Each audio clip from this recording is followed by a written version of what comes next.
அதற்காகவே நான்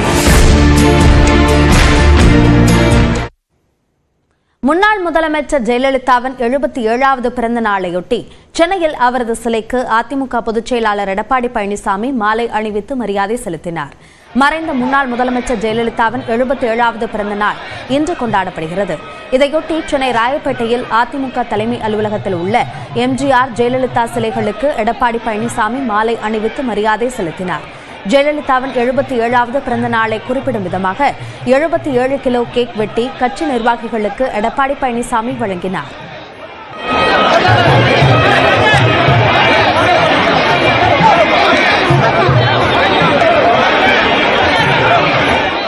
ஏழை எளியோருக்கு நலத்திட்ட உதவிகளை வழங்கிய எடப்பாடி பழனிசாமி மருத்துவ முகாமை தொடங்கி வைத்து பெண்களுக்கு ஊட்டச்சத்து பையை வழங்கினார். தொடர்ந்து அதிமுக சார்பில் இளம் தலைமுறை விளையாட்டு வீரர்கள் அணிக்கான இலச்சினையை எடப்பாடி பழனிசாமி வெளியிட்டார். அப்போது கட்சி நிர்வாகிகள் மத்தியில் பேசிய அவர், திமுக ஆட்சியில் சிறுமி முதல் மூதாட்டிகள் வரை பாலியல் வன்கொடுமைக்கு ஆளாகி வருவதாக குற்றம் சாட்டினார். ஒரு சில ஆசிரியர்களின் செயல் ஒட்டுமொத்த ஆசிரியர்களுக்கும் அவப்பெயரை ஏற்படுத்துவதாக கூறிய எடப்பாடி பழனிசாமி பாலியல் குற்றங்களில் ஈடுபடுவோருக்கு கடுமையான தண்டனை வழங்க வேண்டும் என்று கேட்டுக் கொண்டார். தான் பெற்றெடுத்த குழந்தைகளை பள்ளிக்கு அனுப்புகின்ற பொழுது அந்த பள்ளியிலே நடைபெறுகின்ற சம்பவங்கள் பெற்றோர்களுக்கு அதிர்ச்சி அளிக்கின்றன. இப்படிப்பட்ட செயலில் ஈடுபட்டவர்களுக்கு கடுமையான தண்டனை வழங்க வேண்டும்.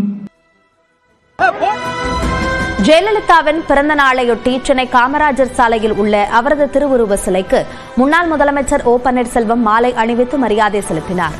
தொடர்ந்து கட்சி நிர்வாகிகளுக்கு இனிப்பு வழங்கினார். அப்போது ஒற்றை தலைமை காரணமாகவே அதிமுக தொடர் தோல்விகளை சந்தித்து வருவதாக ஓ பன்னீர்செல்வம் குற்றம் சாட்டினார். மாண்புமிகு அம்மா அவர்கள் இருந்தவரை கழகம் எந்த நிலையில் உச்சாணி கொம்பில் மாண்புமிகு அம்மா அவர்கள் நிலைநிறுத்தினார் என்பதெல்லாம் உங்களுக்கு தெரியும்.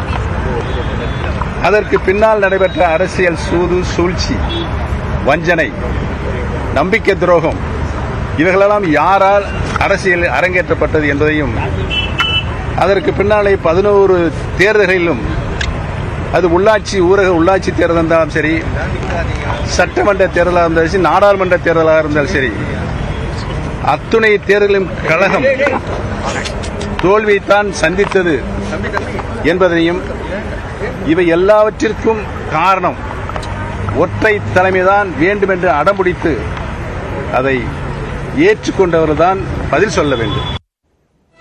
ஈரோடு மாவட்டம் கோபிச்செட்டிப்பாளையத்தில் உள்ள அலுவலகத்தில் ஜெயலலிதா திருவுருவ படத்திற்கு அதிமுக மூத்த தலைவர் செங்கோட்டையன் மாலை அணிவித்து மரியாதை செலுத்தினார். தொடர்ந்து அதிமுகவினருக்கு இனிப்பு வழங்கினார். அப்போது ஆடும் ஓநாயும் ஒன்று சேர முடியாது என்று எடப்பாடி பழனிசாமி தெரிவித்த கருத்து குறித்த கேள்விக்கு செங்கோட்டையன் பதிலளிக்க மறுத்துவிட்டார். அவர் சொல்லிட்டு